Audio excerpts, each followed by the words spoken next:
Welcome to Punjab success मंत्रा। आज हम Punjab PCS के 2020 के प्रीलिम्स में जो क्वेश्चंस पूछे गए हैं इकोनॉमिक्स से रिलेटेड उनको डिस्कस करने वाले हैं। दोस्तों, हम इन क्वेश्चंस को क्यों डिस्कस कर रहे हैं? देखिए दोस्तों, सिलेबस जो है कमीशन ने दे दिया है कि आपको ये टॉपिक्स पढ़ने हैं, बट उन टॉपिक्स में से किनके ऊपर ज्यादा एम्फेसाइज करना है, कितनी डेप्थ में किसी टॉपिक को पढ़ना है, ये सब आपको पता चलता है जब आप एनालाइज करते हैं कि प्रीवियस ईयर में किस तरह के क्वेश्चंस पूछे गए हैं।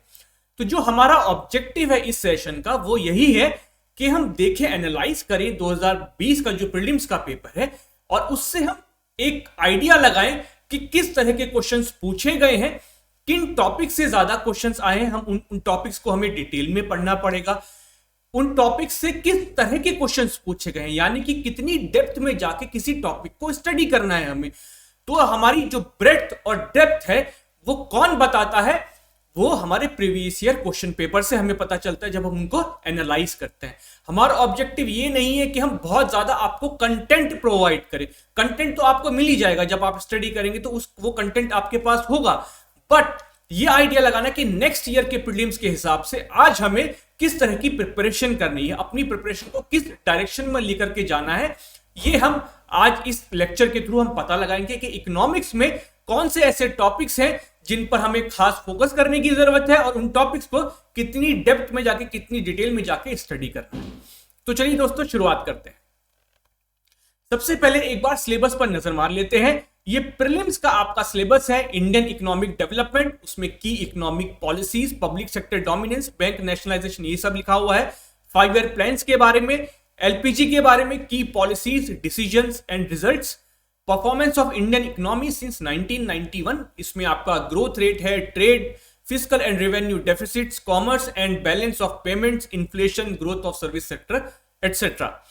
की challenges and responses, agriculture, food security, industrialisation, poverty alleviation, employment, rural and urban infrastructure, social sector, health, education etcetera. तो ये कहना चाहिए आपका ब्रॉड सिलेबस है, बट जो सिलेबस बिटवीन द लाइंस है ये आपको पता चलेगा जब आप प्रीवियस ईयर क्वेश्चंस को एनालाइज करें। तो चलिए दोस्तों, अब शुरू कर देते हैं क्वेश्चंस देखना। तो जो पहला क्वेश्चन पूछा गया था वो था, विच of the following categories of borrowers are eligible for taking the benefit of priority sector lending under the weaker section category। तो दोस्तों, ये किसके ऊपर क्वेश्चंस हैं? ये है प्रायोरिटी सेक्टर लैंडिंग। और प्रायोरिटी सेक्टर लैंडिंग किसके अंदर आता है? आपका बैंकिंग के अंदर, ठीक है। तो प्रायोरिटी सेक्टर लैंडिंग क्या होता है? वो सारे सेक्टर्स हमारे इकोनॉमी के जो या तो वल्नरेबल हैं, जिनके पास क्रेडिट नहीं पहुंच पाता, या फिर वो सेक्टर्स जो कि बहुत इंपॉर्टेंट हैं इकोनॉमी के लिए हमारे, और उनको क्रेडिट जो है प्रायोरिटी पर देने की जरूरत है। तो ऐसे सेक्टर्स को जो क्रेडिट दिया जाता है उनको के ईज हो, फैसिलिटेट किया जाए कि उन तक क्रेडिट पहुंचे। तो आरबीआई ने एक स्कीम है प्रायोरिटी सेक्टर लैंडिंग। इसमें जो भी हमारे शेड्यूल्ड कमर्शियल बैंक्स हैं, चाहे वो फॉरेन बैंक्स हो चाहे वो इंडियन बैंक्स हो, उनको 40% जो भी वो लोन दे रहे हैं वो इन प्रायोरिटी सेक्टर्स को देना होता है। Priority sector RBI time to time notify करता है। वहीं जो रीजनल रूरल बैंक्स हैं, कोऑपरेटिव बैंक्स हैं, उनको 75% अपना जो लोन है वो इन प्रायोरिटी सेक्टर्स को देना होता है। प्रायोरिटी सेक्टर्स में अभी कौन कौन है? जैसे आपकी एमएसएमई सेक्टर है, हाउसिंग सेक्टर, एजुकेशन, एक्सपोर्ट के लिए अगर आप लोन लेते हैं, स्मॉल एंड मार्जिनल फार्मर्स हैं, या अदर वीकर सेक्शन। इसमें जो सवाल पूछा गया है, इसमें पूछा गया है कि वीकर सेक्शन में कौन कौन इंक्लूडेड है? Small and marginal farmers, self help groups, beneficiaries of differential rate of interest scheme, distressed farmers indebted to non institutional leaders, minority communities as notified. तो दोस्तों, ये सारे जो भी इसमें ग्रुप्स लिए गए हैं ये सभी वीकर सेक्शन की कैटेगरी में रखे गए हैं। तो इसका जो आंसर होगा वो होगा ऑल ऑफ द अबव, यानी कि 1, 2, 3, 4 एंड 5, यानी कि ऑप्शन डी। इसको देख के आपको पता लग रहा है कि जो प्रायोरिटी सेक्टर लैंडिंग जो भी कोई ऐसी स्कीम है उसके बारे में आपको काफी डिटेल में पता लगाने की जरूरत है। इसमें सिर्फ ये नहीं पूछा गया कि कितना % बैंक्स को देना है, बल्कि किस कैटेगरी में, जैसे वीकर सेक्शन की कैटेगरी में कौन कौन आते हैं, तो आपको पता होना चाहिए कि उस कैटेगरी में किस किस को रखा गया है। तो टाइम टू टाइम ये चेंज होता रहता है, कुछ नए एडिशन भी होते रहते हैं। अभी जैसे प्रायोरिटी सेक्टर लैंडिंग की गाइडलाइंस है उसमें थोड़े चेंजेस किए गए हैं, तो उन चेंजेस के बारे में भी आपको पता होना चाहिए, सो दैट नेक्स्ट ईयर कोई क्वेश्चन आता है तो आप उसको टैकल कर पाए। सेकंड क्वेश्चन है which out of the following sets of industries is not part of the 8 core industries. तो ये कोर इंडस्ट्रीज क्या है? जैसे नाम से ही पता लग रहा है कि कोर इंडस्ट्रीज वो बहुत ही सिग्निफिकेंट इंडस्ट्रीज हैं विच impact the wider economy.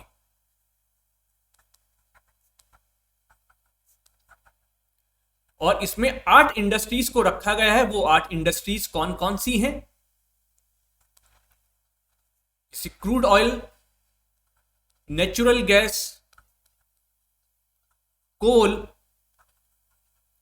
Electricity, cement, fertiliser और स्टील। तो ये आपकी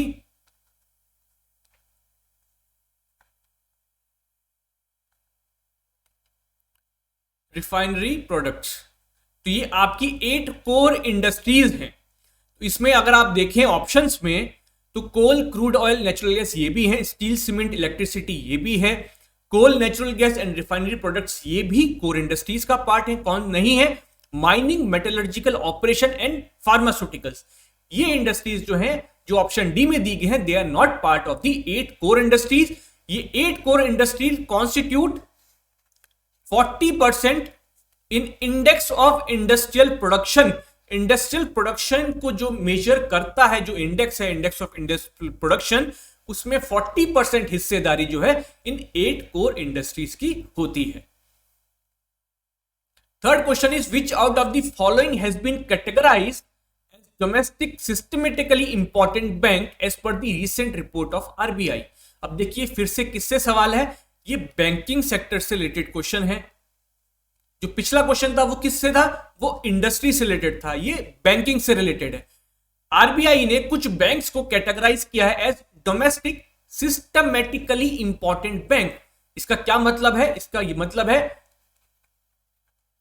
दे are too big to fail. Simply मतलब ये बैंक्स इतने इंपॉर्टेंट हैं कि अगर ये फेल हो जाते हैं तो इकोनॉमी पे हमारी बहुत बुरा असर पड़ेगा। जो लाखों करोड़ों डिपॉजिटर्स हैं इनके पास, वो भी जो है वो बर्बाद हो जाएंगे। तो उन्होंने, आरबीआई ने कुछ बैंक्स को जो है वो कैटेगराइज किया है as domestic systemically important bank. इसके पीछे के उन्होंने क्या रैशनलाइजेशन लिया है, क्या पैरामीटर्स लिए हैं? एक तो वो कितने उनके पास डिपॉजिट्स हैं, क्या कॉम्प्लेक्सिटी है ट्रांजैक्शंस की जो वो कर रहे हैं, फिर देन उनका साइज क्या है, साइज ऑफ डिपॉजिट्स क्या है, देन अगर वो फेल होते हैं तो उसका क्या इंपैक्ट हो सकता है। तो इन सब चीजों को ध्यान में रखते हुए आरबीआई ने 3 बैंक्स को इंडिया के ऐसे क्लासिफाई किया है जिसको वो डीएसआईबी कहते हैं। एक कौन सा है? एक है आईसीआईसीआई बैंक, दूसरा एचडीएफसी और तीसरा एसबीआई। तो ये जो कैटेगराइज किया गया है सिस्टमेटिकली इंपॉर्टेंट बैंक्स को, तो इन पर खास ध्यान रखता है आरबीआई कि ये कहीं भी फेल नहीं होने चाहिए, ये कहीं भी डूबने नहीं चाहिए, अदरवाइज इकोनॉमी पे बहुत बुरा इंपैक्ट पड़ सकता है। तो जब आरबीआई इनकी खास मॉनिटरिंग कर रहा है तो इनके लिए कुछ खास रूल्स एंड रेगुलेशन भी वो लेकर के आता है। जैसे इनको जो टियर 1 कैपिटल है वो थोड़ी एक्स्ट्रा रखनी पड़ती है ना, और इस तरह की कुछ एक्स्ट्रा रेगुलेशंस हैं सो दैट ये फेल ना हो सके, आरबीआई ने इनके ऊपर लागू की गई है। तो इसका ऑप्शन क्या है? इसका ऑप्शन है ए, आईसीआईसीआई बैंक, जिसको आरबीआई ने कैटेगराइज किया है domestic systemically important bank. Which among the following is incorrect with respect to payment banks and small finance banks in India? ये जो पेमेंट बैंक्स हैं और स्मॉल फाइनेंस बैंक्स हैं, इनको हम नीश बैंक्स भी कह सकते हैं, जो एक पर्टिकुलर पर्पस के लिए क्रिएट किए गए हैं। और ये किसने क्रिएट करवाए थे, किसकी रिकमेंडेशन पे हुए थे? नचिकेत मोर कमिटी ने रिकमेंड किया था कि अगर आपको ट्रूली फाइनेंशियल इंक्लूजन करना है तो आपको इस तरह के पेमेंट बैंक्स और स्मॉल फाइनेंस बैंक्स को एस्टेब्लिश करना पड़ेगा। पेमेंट बैंक्स का जो खास मकसद था वो ये था कि जो पेमेंट सिस्टम है पेमेंट्स हैं, रेमिटेंसेज हैं, इसको ईज आउट किया जाए। बहुत सारे ऐसे छोटे छोटे पेमेंट्स होते हैं, मान लीजिए कोई लेबर है बिहार से, वो जम्मू कश्मीर में काम कर रही है, महाराष्ट्र में काम कर रही है, तो उसको अपने घर पे पैसे भेजने हैं, तो वो कैसे भेजे? वहां पे उनका अकाउंट खुलना मुश्किल होता है, जिस जगह पे वो जाते हैं डॉक्यूमेंट्स नहीं होते हैं, तो वहां पर जो है वो पेमेंट बैंक्स का इस्तेमाल कर सकते हैं। जो छोटे पेमेंट्स हैं, 1000-2000 रुपए उनको भेजने हैं या किसी को और को पेमेंट करना है, तो वो आसानी से कर पाए। तो ऐसे जो लोग थे, उनके जो पेमेंट्स हैं उनको फैसिलिटेट करने के लिए पेमेंट बैंक्स को एस्टेब्लिश करना जरूरी था। स्मॉल फाइनेंस बैंक्स क्यों एस्टेब्लिश किए गए? कि हमारे ऐसे बहुत सारे सेक्टर्स हैं, ऐसे बहुत सारे कहना चाहिए ग्रुप्स हैं हमारे, जिनके पास क्रेडिट नहीं पहुंच पाता है। जैसे खास करके जो स्मॉल बिजनेसेस हैं, जो मान लीजिए छोटा मोटा कोई स्टार्टअप चालू करना चाहता है, उसको 1,00,000-2,00,000 रुपए तक का लोन चाहिए, तो जो बैंक्स होते हैं, जो आज के दिन पर कमर्शियल बैंक्स हैं, वो उनको लोन प्रोवाइड नहीं करते हैं, उनको वो अपना कस्टमर की तरह ट्रीट नहीं करते हैं। तो ऐसे सेक्टर्स तक, ऐसे वल्नरेबल पॉपुलेशन तक जो ठीक तरह से क्रेडिट पहुंच जाए या बैंकिंग फैसिलिटीज पहुंच जाए, तो उसके लिए स्मॉल फाइनेंस बैंक्स को एस्टेब्लिश किया गया था। तो अब देखते हैं कि क्या इनके स्टेटमेंट्स दिए गए हैं इनके बारे में। पहला है, payment banks can accept deposits but have to keep the customer balance below 1 lakh rupees. इसमें पूछा गया, ध्यान से क्वेश्चन को पढ़िएगा कि कौन सा इनकरेक्ट है। Whereas there is no such restriction on the small finance banks. B. Payment banks cannot give loans or issue credit card, whereas small finance banks can. C. Mobile companies and supermarket chains owned and controlled by the residents are allowed to become eligible promoters for payment banks, but this is not true for small finance banks. D. Payment banks cannot sell mutual funds, insurance and pension funds, but small finance banks can. तो देखिए जो इसका option D है, that is incorrect. Payment banks पे जो सिर्फ restriction है, जो अलग करता है इनको दूसरे बैंक से, वो यही है कि किसी भी तरह का लोन नहीं दे सकते हैं। पेमेंट बैंक्स का काम है पेमेंट और सेटलमेंट करना, या कहना चाहिए रेमिटेंसेस को एक जगह से दूसरी जगह पहुंचाना। पेमेंट बैंक्स जो है वो लोन नहीं दे सकते, लोन नहीं दे सकते, तो इसीलिए ये जो है कोई क्रेडिट कार्ड भी इश्यू नहीं कर सकते हैं। जो डिपॉजिट्स हैं जो ले सकते हैं वो 1 लाख से कम के होने चाहिए। ठीक है, स्मॉल फाइनेंस बैंक्स जो है वो बिल्कुल एक नॉर्मल बैंक की तरह काम करता है। बस उनको यह ध्यान रखना है कि जो उनकी कस्टमर कैटेगरी है वो ऐसे हैं कि स्मॉल बिजनेसेस हैं, विमेन हैं, स्टार्टअप्स हैं छोटे मोटे, तो उनको फाइनेंस करना है। मोबाइल कंपनीज हैं, सुपरमार्केट चेन्स हैं, ये भी जो है पेमेंट बैंक्स के लाइसेंस वो ले सकती हैं। मोबाइल कंपनीज, सुपरमार्केट चेन्स, ये पेमेंट बैंक्स के लाइसेंसेस ले सकती हैं। तो ये डिफरेंसेस थे पेमेंट बैंक्स और स्मॉल फाइनेंस बैंक्स के। इसका जो करेक्ट ऑप्शन है इट वुड बी डी। 5वां क्वेश्चन जो पूछा गया है वो देखते हैं। Consider the following pairs of non performing assets classification in India with their description. देखिए ये फिर से बैंकिंग सेक्टर से ही क्वेश्चन है। जो पिछला क्वेश्चन था वो भी बैंकिंग सेक्टर से था, ये वाला क्वेश्चन भी बैंकिंग सेक्टर से ही है। इसमें एनपीए के बारे में पूछा गया। एनपीए देखिए बहुत ज्यादा न्यूज में रहा है, तो एनपीए के ऊपर कोई क्वेश्चन आता है तो इसमें कोई अचंभे वाली बात नहीं है, सरप्राइज होने की आपको जरूरत नहीं है। अब बैंकिंग सेक्टर में जो एसेट्स हैं, एसेट्स का मतलब क्या होता है? जो बैंक्स लोन देते हैं, assets are loans given by banks. Banks के लिए यही तो एसेट्स हैं, क्योंकि जो लोन बैंक्स दे रहा है वो उस पर क्या करता है, आपसे इंटरेस्ट लेता है। तो बैंक्स जो लोन दे रहा है उनके लिए वो उनके एसेट्स हैं, क्योंकि उनकी जो कमाई है वो इन्हीं लोन से हो रही है। तो नॉन परफॉर्मिंग कब बन जाता है कोई एसेट? जब 90 डेज तक या तो जो प्रिंसिपल अमाउंट बैंक ने दिया है वो भी वापस ना आए उसमें से कुछ भी, और जो इंटरेस्ट है वो भी अगर वापस नहीं आता है तो अब फिर उसको हम कहते हैं एनपीए। एनपीए को कैसे कैसे क्लासिफाई किया गया है? सब स्टैंडर्ड एसेट्स क्या होते हैं? Assets which have remained NPA for a period less than और इक्वल टू 12 मंथ्स। तो बिल्कुल सही बात है। Doubtful assets, assets which have remained in the sub standard category for a period of 12 months, ये भी सही है। Loss assets, assets which are considered uncollectible and of such little value that their continuance as a bankable asset is not warranted although there may be some salvage or recovery value। तो ये जो तीनों ही statements दिए गए हैं ये तीनों ही correct हैं। सब स्टैंडर्ड एसेट, डाउटफुल एसेट और लॉस एसेट्स, ये एनपीए का फर्दर कैटेगराइजेशन है। 6 क्वेश्चन देखते हैं। Which among the following is the objective of the chain truncation system introduced by the RBI? ये भी देखिए बैंकिंग सेक्टर से क्वेश्चन है, थोड़ा करंट अफेयर्स में था ये सीटीएस सिस्टम, तो इसके बारे में पढ़ते हैं। देखिए अभी जब आप चेक डिपॉजिट करते हैं तो मान लीजिए आपको किसी ने कोई चेक दिया है तो आप अपनी ब्रांच में जाके उसको जमा करते हैं, फिर वो उस ब्रांच में जाता है जहां का चेक इशू किया गया है, वहां से क्लियर होकर आता है, तब आपके बैंक में पैसा आता है, तो उसमें थोड़ा टाइम लग जाता है। आप देखते हैं कि आप चेक डिपॉजिट करते हैं तो उसको क्लियर होने में एटलीस्ट 2 to 3 डेज आपको लग जाते हैं, क्योंकि फिजिकल मूवमेंट होता है चेक का। तो इसीलिए चेक ट्रंकेशन सिस्टम इंट्रोड्यूस किया गया था कि जो मूवमेंट है, ये जो चेक्स का मूवमेंट है उसको रिड्यूस किया जा सके, सो दैट जो ट्रांजैक्शन है वो फास्टर हो सके और आपके अकाउंट में जल्दी से पैसा आ सके। तो उसके लिए आरबीआई ने क्या किया, इसकी चेक ट्रंकेशन सिस्टम इंट्रोड्यूस किया गया।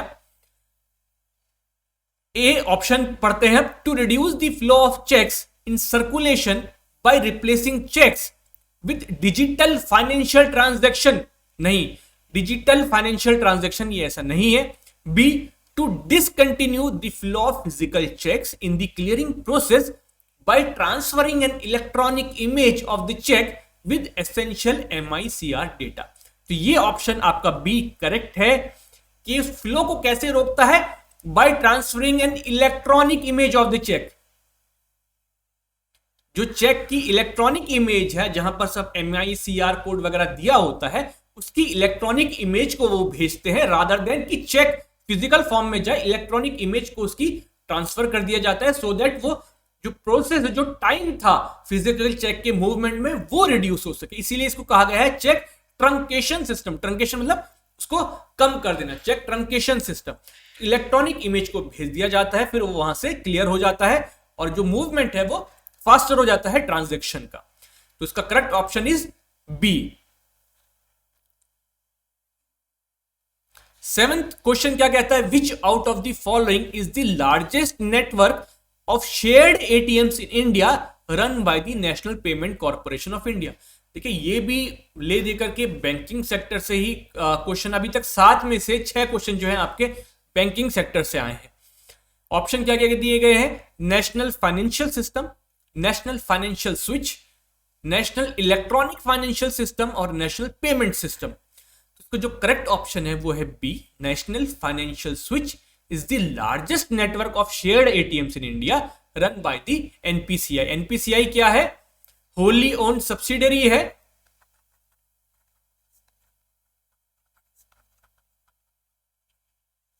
आरबीआई का, और ये क्या करती है, पेमेंट एंड सेटलमेंट सिस्टम को देखती है।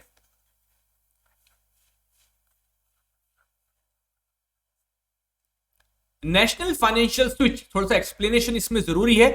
National Financial Switch ATM network having 37 members and connecting about 50,000 ATMs was taken over by NPCI from Institute of Development and Research in Banking Technology on December 14, 2009। मतलब 2009 तक ये IDRBT के under था national financial switch, उसके बाद take over किया NPCI ने। अब इन कुछ सालों में जो है आज लगभग 1172 मेंबर्स हैं और लगभग 2.47 लाख एटीएम्स हैं जो कि इस नेशनल फाइनेंशियल स्विच के अंडर आते हैं। Credit rating agencies in India are regulated by which of the following entities.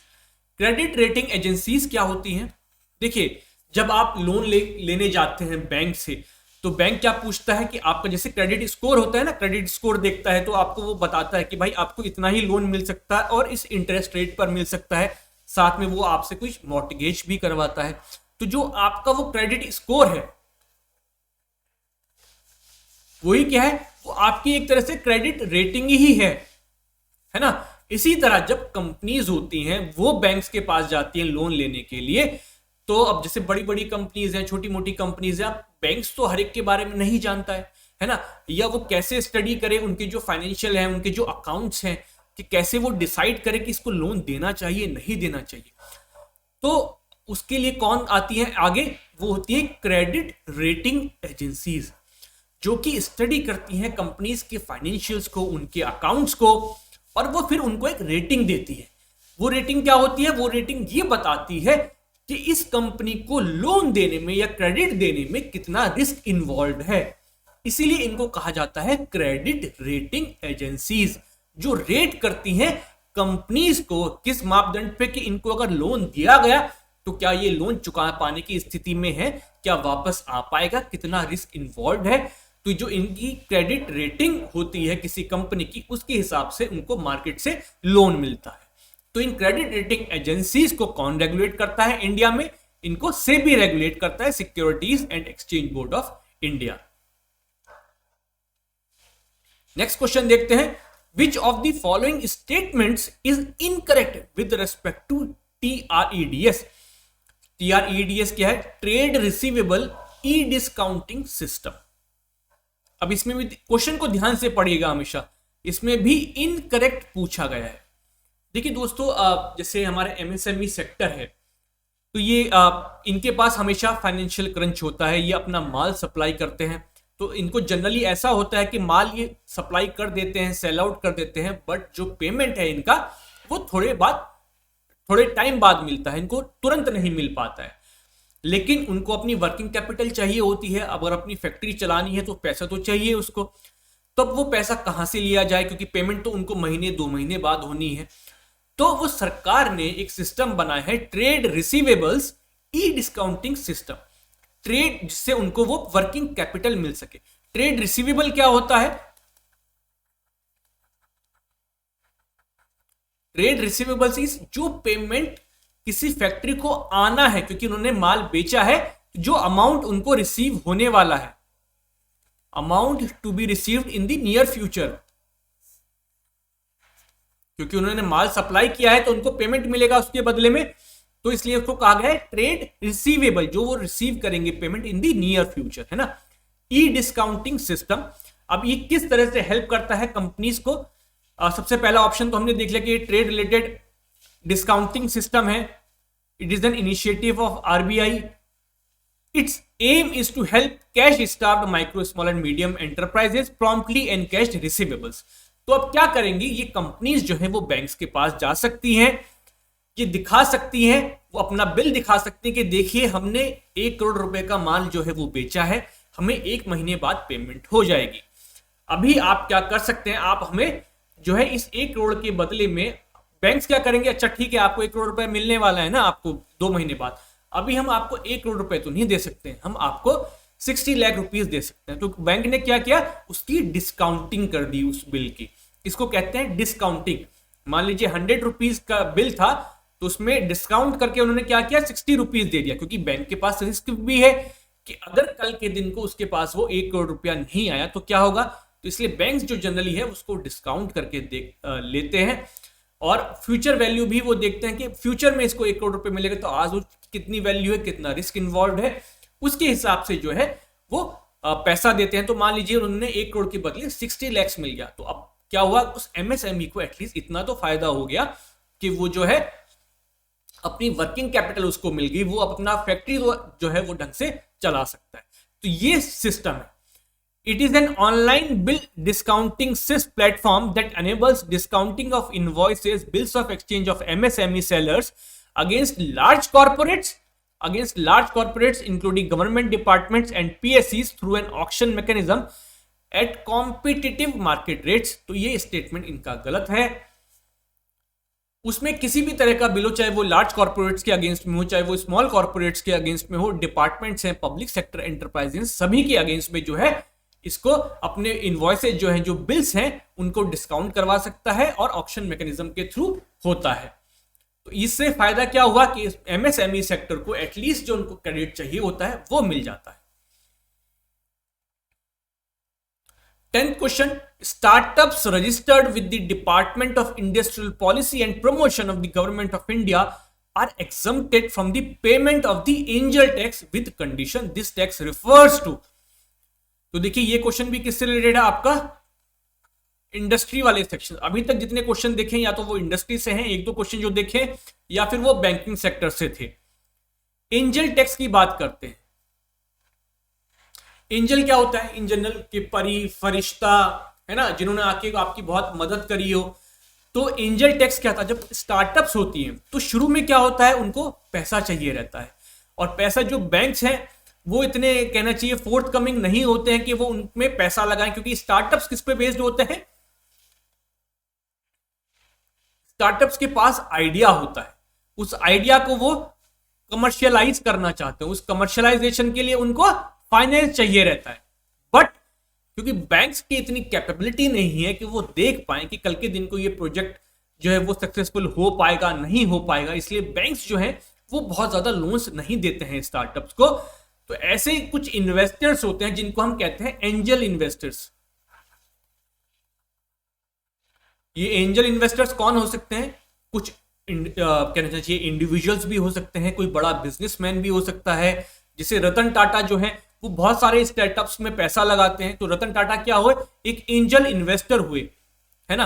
और कोई एक कंपनी भी हो सकती है, कोई ग्रुप भी हो सकता है, कोई इंस्टीट्यूशन भी हो सकता है। एंजल इन्वेस्टर्स उनको कहा जाता है जो इनिशियल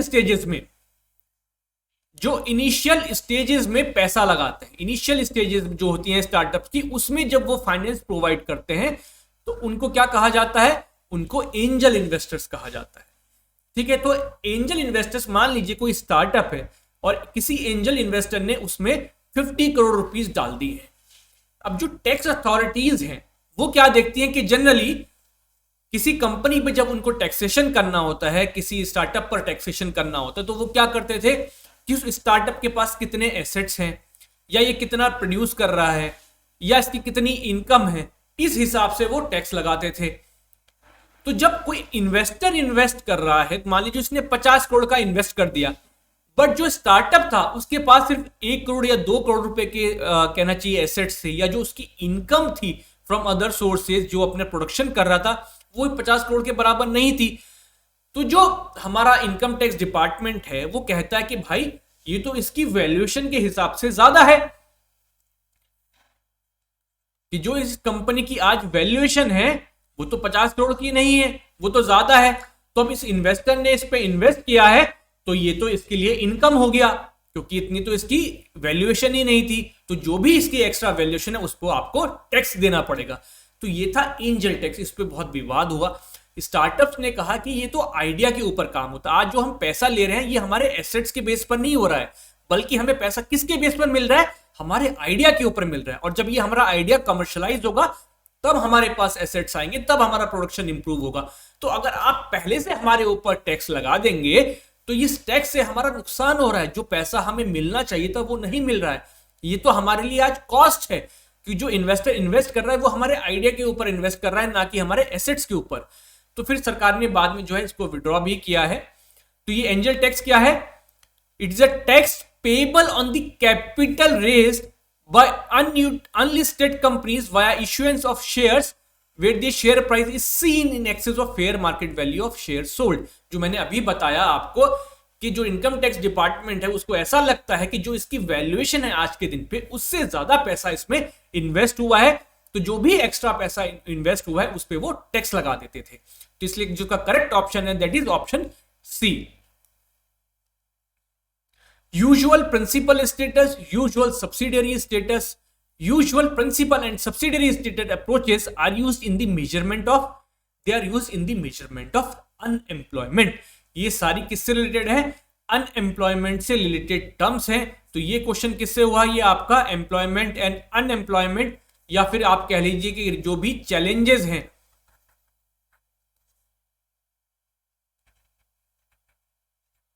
ये उससे रिलेटेड क्वेश्चन है। तो ये सारे जो स्टेटसेस हैं ये कहां पर यूज होते हैं, ये अनएम्प्लॉयमेंट की कैलकुलेशन में यूज किए जाते हैं।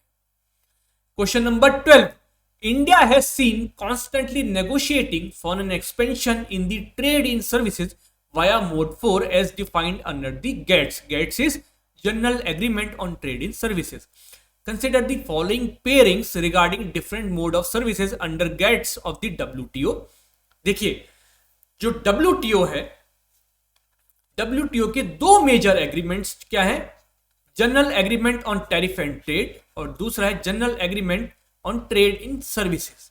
तो ये जो ट्रेड इन सर्विसेज है उसमें 4 मोड्स हैं, वो मोड 1, मोड 2, मोड 3 और मोड 4। ये मोड्स क्या क्या है?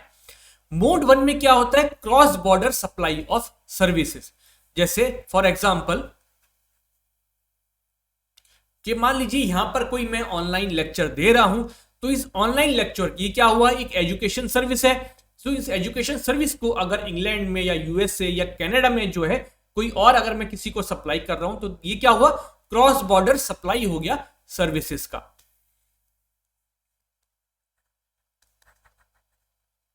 Mode 2, temporary cross border movement of a natural person to consume services abroad. इसका मतलब, इसका एग्जांपल जैसे मैं देता हूं आपको,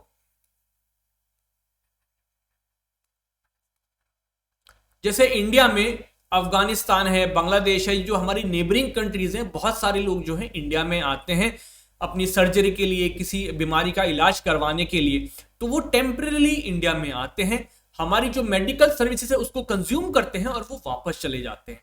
तो दैट इज मोड 2 के टेम्पररी मूवमेंट होता है, क्योंकि आपको किसी सर्विसेज की जरूरत है, उसको आप कंज्यूम करते हैं और वापस चले जाते हैं। थर्ड मोड क्या है, cross border provisions of services via the commercial presence of a company in another country.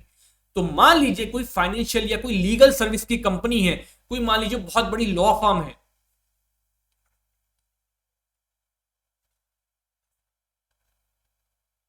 है ना। अब ये लॉ फर्म जो है वो लीगल सर्विसेज प्रोवाइड करती है। तो मान लीजिए इंग्लैंड की कोई लॉ फर्म है, वो इंडिया में भी अगर जो है अपना एक ऑफिस एस्टेब्लिश करे और यहां पर लीगल सर्विसेज प्रोवाइड करे, तो इसको क्या कहेंगे, इसको मोड 3 कहेंगे, जहां पर कि अपनी वो कमर्शियल प्रेजेंस बता रहा है और उसके थ्रू जो है वो लीगल सर्विसेज प्रोवाइड कर रहा है। अब उसमें उस लॉ फर्म में वो हो सकता है कि यहां पे जो है इंडियंस को ही एम्प्लॉयमेंट दे, इंडियंस को ही जो है वो हायर करे, ये हो सकता है। Mode 4 is temporary cross border movement of service providers. इसमें क्या है, मोड 4 में क्या है कि जो सर्विस प्रोवाइड कर रहा है, मान लीजिए मैं आज एक टीचर हूं, मैं जो है मूव कर जाऊं अपनी सर्विस प्रोवाइड करने के लिए इंग्लैंड में, कनाडा में, यूएसए में, कहीं भी, या फिर कोई लॉयर है वो अपनी सर्विसेज अगर प्रोवाइड करने के लिए मूव कर जाए फ्रॉम इंडिया टू यूएसए, या जो हमारे इंजीनियर्स हैं, डॉक्टर्स हैं, नर्सेज हैं, मान लीजिए अगर वो अपनी सर्विसेज प्रोवाइड करने के लिए दूसरे देश में जाते हैं, तो ये मोड 4 हो गया। अब जो डेवलप्ड कंट्रीज चाहती हैं, जो डेवलप्ड कंट्रीज मांगती हैं, अब इसमें गेट्स में जो मेजर कहना चाहिए डिफरेंसेस हैं वो क्या है, जो डेवलप्ड कंट्रीज चाहती हैं, डेवलप्ड कंट्रीज क्या चाहती हैं, वो कहती है कि मोड 1 और मोड 3 इन दोनों को बढ़ावा मिले, और जो डेवलपिंग कंट्रीज हैं जैसे इंडिया, वो कहता है कि यार मोड 4 होना चाहिए। तो यहां पर आकर के जो है वो डिफरेंसेस क्रिएट हो जाते हैं। अभी चारों ही मोड जो दिए गए हैं इस क्वेश्चन में सभी करेक्ट हैं, इसलिए मैंने आपको इसमें से बताया है।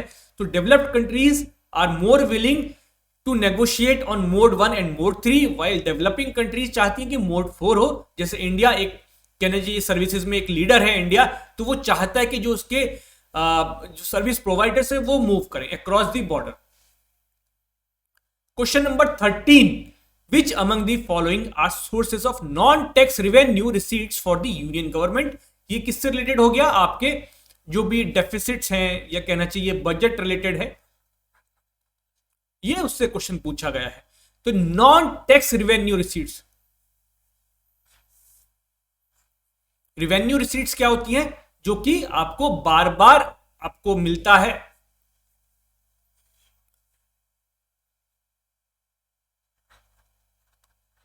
You get the payment again and again, और that does not create liability on government. Government के ऊपर इससे किसी तरह की लाइबिलिटी क्रिएट नहीं होती है, या तो उस तरह के पेमेंट्स को रेवेन्यू रिसीट कहा जाता है, या फिर जो कि आपको बार बार मिलते रहते हैं। जैसे आपकी सैलरी है तो आपके लिए क्या होगी, रेवेन्यू रिसीट है कि हर महीने आपको आनी ही आनी है। तो इसमें नॉन टैक्स, टैक्स के अलावा जो रेवेन्यू रिसीट्स है उनके बारे में पूछा गया है। तो फर्स्ट है disinvestment receipts, Second is spectrum fees. Third is dividends from public sector undertakings. Fourth is interest received on loans given by the government. और ऑप्शंस क्या दिए गए हैं? A only 3 and 4, B only 3, C only 2, 3 and 4 या D all of the above. तो spectrum fees है, ये आपका किसी तरह का कहना चाहिए कि लोन नहीं है, आपको बार बार भी मिलती है और ये आपके एसेट्स को रिड्यूस नहीं कर रही है. इसी तरह डिविडेंड्स है, ये भी आपको मिलते हैं, किसी तरह की लायबिलिटी नहीं है. इंटरेस्ट जो मिल रहा है सरकार को, जिन्होंने लोन्स दिए हैं, ये भी नॉन टैक्स रिवेन्यू रिसीट्स है. जो डिसइन्वेस्टमेंट रिसीट्स है, डिसइन्वेस्टमेंट जब आप करते हैं तो क्या करते हैं, आप अपने एसेट्स को सेल कर रहे हैं. तो एसेट्स को सेल कर रहे हैं तो क्या मतलब हुआ इसका, जो आपके एसेट्स हैं वो रिड्यूस हो रहे हैं. तो इसलिए इस तरह की जो रिसीट्स है जिनसे एसेट्स रिड्यूस होते हैं उनको हम कहते हैं कैपिटल रिसीट्स. इसीलिए जो डिसइन्वेस्टमेंट रिसीट्स हैं ये नॉन टैक्स रिवेन्यू रिसीट्स में नहीं आएगी. तो इसलिए इसका करेक्ट ऑप्शन होगा सी ओनली 2, 3 एंड 4. 14th ये क्वेश्चन पूछा गया है सीपीआई और डब्ल्यूपीआई के बारे में. क्या ऑप्शंस है? डब्ल्यूपीआई क्या करता है? डब्ल्यूपीआई आपकी होलसेल लेवल पे जो इन्फ्लेशन है,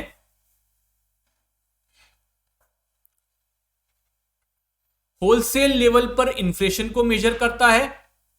सीपीआई आपका रिटेल लेवल इन्फ्लेशन को मेजर करता है. अब इसके बारे में कुछ स्टेटमेंट्स दिए गए हैं, वो देखते हैं.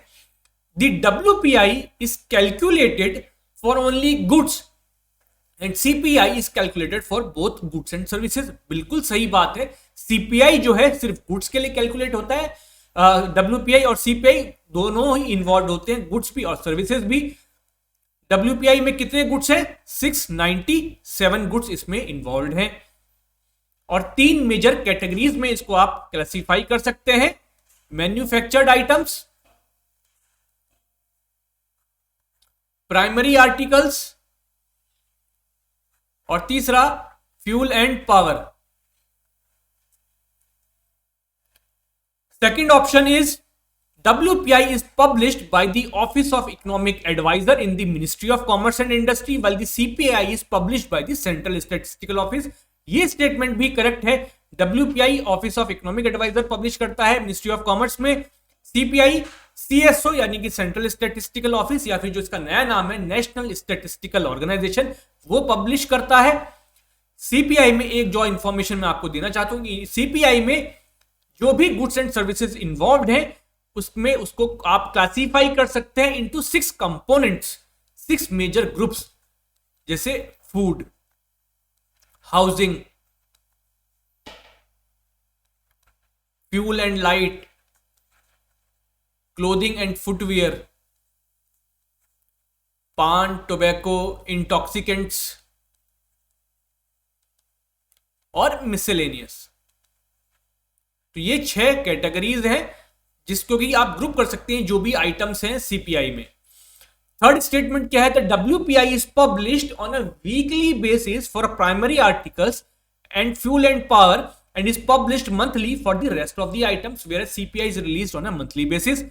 ये स्टेटमेंट इनकरेक्ट है क्योंकि डब्ल्यूपीआई भी जो है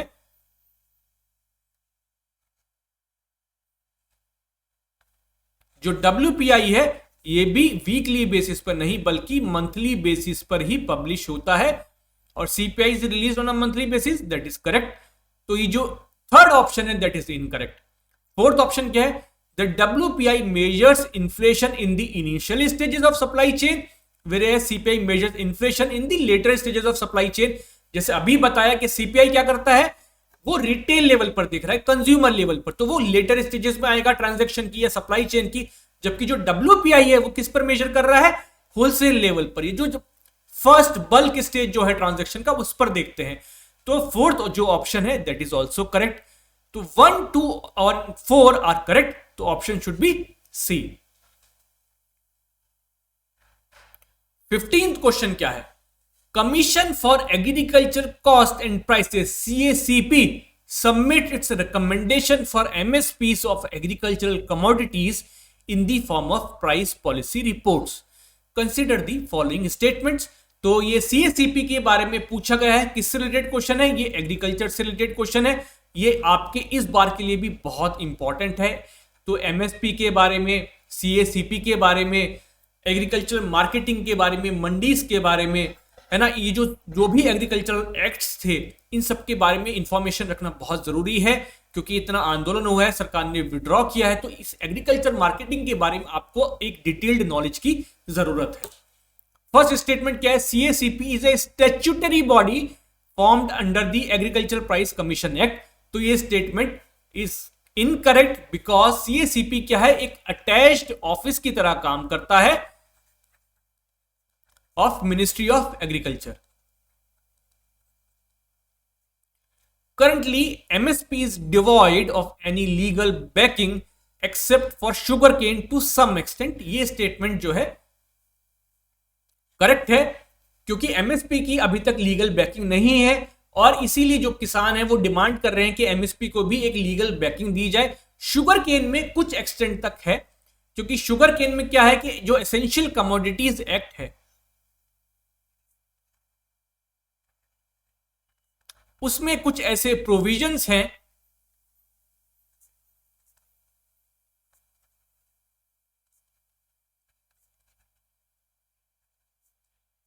that provide a guaranteed rate to sugarcane growers। बहुत एक्सप्लिसिट नहीं है, बट कुछ ऐसे प्रोविजंस हैं जो कि उनको हेल्प करते हैं टू गेट दी एमएसपी, या जो शुगरकेन के लिए क्या सेंट्रल गवर्नमेंट क्या अनाउंस करती है? Fair and remunerative prices. फिर जो स्टेट गवर्नमेंट्स है वो अपने जो है शुगरकेन के प्राइसेस अनाउंस करती हैं, जो कि उस एफआरपी से जनरली ज्यादा होते हैं, जिनको हम कहते हैं स्टेट एडवाइज्ड प्राइसेस या फिर सेप। Third statement, before submitting price policy report for any crop, CACP also analyzes the demand and supply and the implications of MSP on the consumers of that product along with the cost of production। जी हाँ, C2 जो cost of production है, C2 के अलावा क्या क्या देखते हैं? वो देखते हैं कि डिमांड एंड सप्लाई की क्या स्थिति है, वो ये भी देखते हैं कि इंटरनेशनल मार्केट्स में क्या प्राइसेस हैं, फिर इंप्लीकेशंस क्या होंगी ऑफ एमएसपी ऑन कंज्यूमर्स। तो ये सारे फैक्टर्स को जो है ध्यान में रखते हुए जो है सीएसीपी अपनी रिकमेंडेशन देता है टू सेंट्रल गवर्नमेंट। तो इसमें जो ऑप्शन इनकरेक्ट है that is only first option is incorrect, तो इसका आंसर होना चाहिए ए ओनली 1, क्योंकि इसमें इनकरेक्ट ऑप्शन जो है वो पूछा गया था। 16th क्वेश्चन क्या है? Some suggest that India needs to move to an escrow based payment mechanism to ensure a fearless business environment in the country, which of the following correctly describes an escrow account। देखिए, जब business करते हैं तो लेन then होता है, कोई माल supply कर रहा है, उसको उसके बदले में पेमेंट करना होता है, बट कभी कभी क्या होता है कि लोग जो है वो डिफॉल्ट कर जाते हैं या पेमेंट नहीं देते हैं या जानबूझ के पेमेंट नहीं दे पाते हैं। हमारे बहुत सारे एक्सपोर्टर्स ऐसे होते हैं जो कि कंप्लेन करते हैं कि हमने इस फलाना कंपनी को यूएई में जो है सामान भेजा था बट हमारा जो है पेमेंट नहीं आया है, तो उनको दिक्कतें फेस करनी पड़ती हैं। या मान लीजिए किसी ने हमें सप्लाई किया और हमारे किसी कहना चाहिए इंपोर्टर ने किसी विदेशी कंपनी को पैसा नहीं दिया, तो उसकी वजह से क्या होता है कि जो बिजनेस एनवायरनमेंट है वो खराब होता है, ट्रस्ट नहीं बन पाता है, और बिजनेस में ट्रस्ट बहुत जरूरी है। इसीलिए कुछ लोगों का सजेशन है कि हम किस पे मूव कर जाएं? एस्क्रो बेस्ड पेमेंट मैकेनिज्म पे। ये एस्क्रो बेस्ड पेमेंट मैकेनिज्म क्या होता है? इसमें क्या होता है कि मान लीजिए पार्टी ए है और बी है। ए क्या है? एक एक्सपोर्टर है जो अपना माल भेज रहा है, बी इंपोर्टर है, मतलब कि सेलर है, और ये बायर है। तो मान लीजिए सेलर ने अपना माल भेजा, तो अब क्या गारंटी है कि भाई इंपोर्टर ने अगर कल के दिन को माल रिसीव कर लिया और पेमेंट नहीं दिया, या फिर सेलर के पास जो है वो पेमेंट आ गया बट उसने माल नहीं भेजा, तो अब क्या किया जाए? इसलिए कहते हैं कि एक जो है थर्ड पार्टी या फिर ये बैंक जो है, सी मान लीजिए बैंक है, तो वहां पर जो है जो बायर है उसको जो है एक अपना एस्क्रो अकाउंट खुलवाना चाहिए, उसमें वो अपना पैसा जमा करे। जो भी ये डील हो रही है कि मान लीजिए 1 करोड़ का सामान उसने खरीदा है तो वो 1 करोड़ रुपया इस बैंक को जमा करा दे। बैंक के पास पैसा आ गया, उसका सर्टिफिकेट उसको मिल गया कि मैंने 1 करोड़ रुपया जो है इस बैंक में जमा करा दिया है। अब जो एक्सपोर्टर है, जो सेलर है, वो इस बी को अपना माल सप्लाई कर सकता है ना। जब बी के पास वो माल पहुंच जाएगा, जो गुड्स भेजे जा रहे हैं वो पहुंच जाएंगे और वो सर्टिफाई करेगा यस कि मुझे रिसीव हो चुका है। जब वो पोर्ट पर पहुंचेगा तो जो अथॉरिटीज हैं वो क्लियरेंस देती हैं कि हाँ आपका ये माल पहुंच चुका है, तो उसके बाद जो बैंक है वो इसको सेलर को पैसा रिलीज कर देगा। तो जो रिस्क इन्वॉल्व है इस ट्रांजैक्शन में वो कम हो गया। तो इसका जो करेक्ट ऑप्शन है that is option C, a third party bank account for safeguarding the seller from the risk of the buyer defaulting on the payment to the seller after having received the goods or services। तो जैसे मैंने समझाया था आपको कि किस तरह से ये एस्क्रो अकाउंट जो है कैसे बिजनेस एनवायरनमेंट को इंप्रूव कर सकता है। 17th, the mineral laws amendment bill 2020 has recently been passed, consider the following regarding the same। तो ये किससे रिलेटेड है? आप रिसेंट चैलेंजेस से भी कर सकते हैं, या जो नेचुरल रिसोर्सेज हैं, नेचुरल रिसोर्स मैनेजमेंट, ये उससे रिलेटेड क्वेश्चन है। क्या ऑप्शन दिए गए हैं? With the introduction of this bill, companies which do not have any prior coal mining experience in India can also participate in the auction of coal block. B, private companies will now be able to undertake coal mining for commercial purposes, thereby ending the captive and use criteria. C, a composite license, namely prospective license cum mining lease, has been introduced in the bill. या D, the revenue sharing model detailed in the bill is based on the recommendation of expert committee by Injeti Srinivas. Which of the above are true? इसका option है C, only 1, 2 and 3। पहले क्या था, जब तक कि ये कमर्शियल कोल माइनिंग के एक्चुअली ये क्वेश्चन पूछा गया है, कमर्शियल कोल माइनिंग से रिलेटेड है, जो कि आपके नेचुरल रिसोर्स मैनेजमेंट में आएगा। पहले क्या था कि जो कोल सेक्टर है उसमें जो कोल इंडिया लिमिटेड है, CIL की मोनोपोली थी। सिर्फ कोल इंडिया लिमिटेड ही इंडिया में जितने भी माइंस हैं उसमें जो है वो माइनिंग कर सकता था। कुछ ऐसी कंपनीज हैं जैसे पावर सेक्टर की कंपनीज थी, या फिर कह लीजिए कोई स्टील कंपनी है, तो उनको कोल माइंस मिलती थी लेकिन सिर्फ कैप्टिव यूज के लिए। कैप्टिव यूज का मतलब क्या हो गया?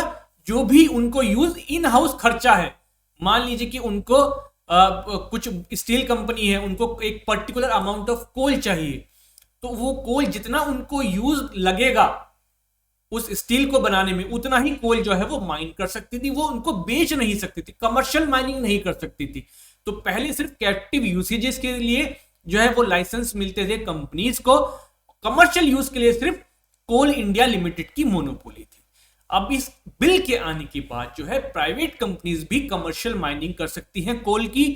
अब कैप्टिव यूज का जो क्राइटेरिया है वो खत्म कर दिया गया है, एक कंपोजिट लाइसेंस मिलेगा, prospective licence cum mining lease.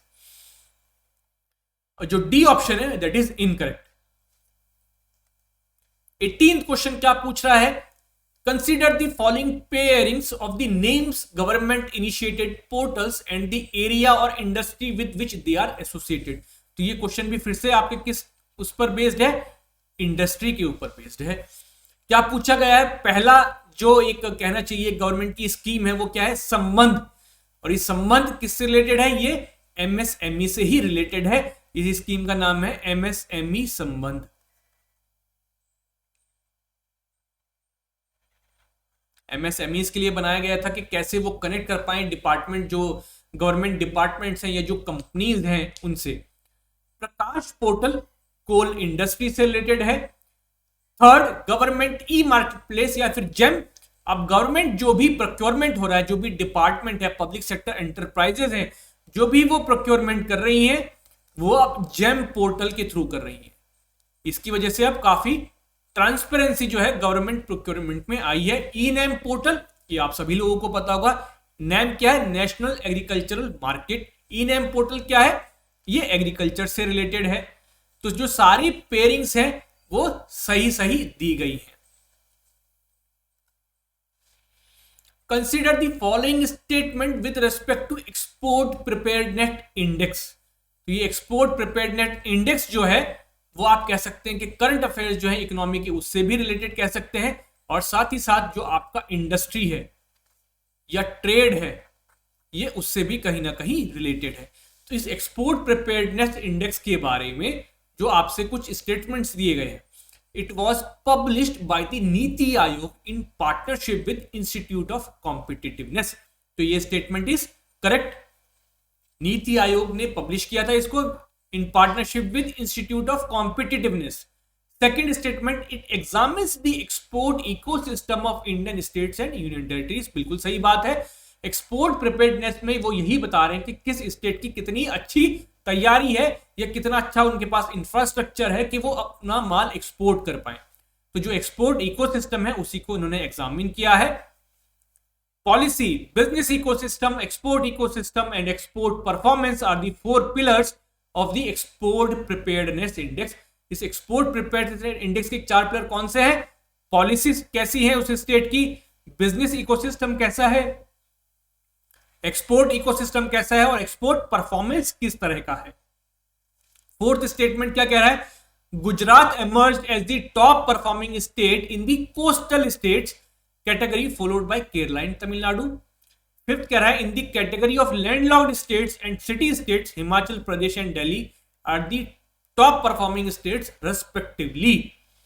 Which of the following statements are true? तो स्टेटमेंट 1, 2 और 3 जो है वो करेक्ट है। आपको क्या करना है, ये जो रैंकिंग्स हैं ये तो चेंज होती रहेगी। ये जो पार्ट है ये क्या है? ये इसका स्टैटिक पार्ट है, जो कंसेप्चुअल पार्ट जिसको हम कहते हैं। आपको अब इस कहना चाहिए, इस क्वेश्चन को देख के पता चल रहा हो कि जब भी आप किसी इंडेक्स को या कभी भी किसी रिपोर्ट को आप पढ़ेंगे तो आपको क्या करना है, उस इंडेक्स या रिपोर्ट का जो भी कंसेप्चुअल पार्ट है वो आपको पता होना चाहिए कि ये इंडेक्स कौन बनाता है, इसमें क्या क्या पैरामीटर्स लिए गए हैं, क्या पिलर्स हैं, क्यों बनाया गया है, किस लिए बनाया गया, ये सारे जो कहना चाहिए उसका जो स्टैटिक पार्ट है वो पता होना चाहिए। उसके बाद जो भी रैंक्स हैं, चाहे वो टॉप की हो, चाहे वो बॉटम हो, या फिर डिफरेंट कैटेगरी वाइज हो, ये आपको रैंक्स जो है वो पता होनी चाहिए। क्योंकि इतनी डिटेल्ड में आप देख सकते हैं, इस क्वेश्चन में पूछा गया है कि किसने पब्लिश किया गया है, उसमें क्या फैक्टर्स लिए गए हैं, डिफरेंट रैंक्स के बारे में पूछा गया है। तो ये बताता है कि जब कोई भी आप इंडेक्स या रिपोर्ट पढ़ेंगे तो उसमें आपको पूरी डिटेल में जाकर के पढ़ना है। 20वां क्वेश्चन क्या कहता है? 20 क्वेश्चन पूछे गए थे प्रीलिम्स 2020 के पेपर में, जो कि प्योरली इकोनॉमिक्स से रिलेटेड थे। 100 में से अगर 20 क्वेश्चन आ रहे हैं तो बहुत ज्यादा वेटेज है। उसके बाद जो करंट अफेयर्स पे कुछ ऐसे क्वेश्चन थे जो कि इकोनॉमी से रिलेटेड थे। According to the world bank classification of economies into income groups based on GNI per capita for the 2020-21 fiscal year, India falls in which of the 4 income groups described below? Low income country, lower middle income country, upper middle income country या higher income country? तो India fall करता है lower middle income country में। World bank classify करता है gross national income per capita के basis पर, जो है 4 क्लासिफाई करे गए हैं on the basis of gross national income per capita. उसके हिसाब से इंडिया जो है अभी लोअर मिडिल इनकम कंट्री में है। हमारी जो नेबरिंग कंट्रीज है उसमें जो श्रीलंका है वो हमसे आगे निकल चुका है, वो अपर मिडिल इनकम कंट्री में आ चुका है। तो ये था वर्ल्ड बैंक का क्लासिफिकेशन। तो जो इंटरनेशनल ऑर्गेनाइजेशन है जैसे वर्ल्ड बैंक, तो ये कोई रिपोर्ट पब्लिश करती है, कोई डेटा पब्लिश करती है, तो ये आपके एग्जाम पॉइंट ऑफ व्यू से इंपॉर्टेंट हो जाता है। तो जो इंटरनेशनल ऑर्गेनाइजेशन है जैसे कि आपका वर्ल्ड बैंक हो गया, IMF हो गया, WTO है, OECD है, वर्ल्ड इकोनॉमिक फोरम है, तो ये कोई भी रिपोर्ट पब्लिश कर रहे हैं, कोई डेटा पब्लिश कर रहे हैं, कोई इंडाइसेस पब्लिश कर रहे हैं, तो इन सब के बारे में डिटेल में आपको जो है वो पता होना चाहिए। तो इन सब इस प्रीलिम्स के पेपर को एनालाइज करके आपको पता चला होगा कि किस तरह के क्वेश्चंस पूछे गए हैं। तो हमने देखा कि सबसे ज्यादा जो इंफेसिस किया गया इस पेपर में वो बैंकिंग सेक्टर पे किया गया है, उसके बाद जो इंडस्ट्रियल सेक्टर है, उसके बाद एग्रीकल्चर, इंटरनेशनल ऑर्गेनाइजेशंस, ये वेटेज था, है ना, डिक्रीजिंग ऑर्डर में अगर आप देखें। और उसके बाद जो हमने देखा कि काफी डिटेल में क्वेश्चन पूछे गए। तो जो भी टॉपिक आप पढ़ेंगे उसको आपको थोड़ा इन डेप्थ स्टडी करना पड़ेगा इस पेपर को देखते हुए। देखिए जो वेटेज है वो वेटेज जो है वो चेंज होता रहेगा। हो सकता है कि बैंकिंग से नेक्स्ट ईयर 2-4 सवाल ही आए, एग्रीकल्चर से आपके सवाल जो है वो बढ़ जाए। तो इसको देख के ये पता हो कि प्रीलिम्स जो है वो बहुत ही अनप्रेडिक्टेबल होता जा रहा है, चाहे वो यूपीएससी का हो, चाहे वो किसी भी स्टेट पब्लिक सर्विस कमीशन का हो, तो उसको थोड़ा सा अनप्रेडिक्टेबल रख रहे हैं। जो वेटेज है वो थोड़ा सा घटाते बढ़ाते रहते हैं। लेकिन अभी इसके लास्ट जो पेपर है उसको देखते हुए ये जरूरी है कि आप बैंकिंग सेक्टर को डिटेल में पढ़ें। इंडस्ट्री से रिलेटेड जो भी चीजें हैं, जो भी इंडाइसेस हैं, जो भी रिपोर्ट्स होती हैं, या जो भी बेसिक्स हैं, उनके बारे में आपको ठीक से पता होना चाहिए। एग्रीकल्चर जो है वो नेक्स्ट ईयर के हिसाब से, मेरे हिसाब से बहुत इंपॉर्टेंट है। तो एग्रीकल्चर सेक्टर के बारे में आप अच्छे से वो नॉलेज रखिए और जो भी टॉपिक पढ़ें उनको इन डेप्थ पढ़ें, है ना। अब इस पेपर से आपको कंटेंट हासिल नहीं करना था, बल्कि आपको एनालिसिस करना था कि अब कौन से टॉपिक निकल करके आए हैं।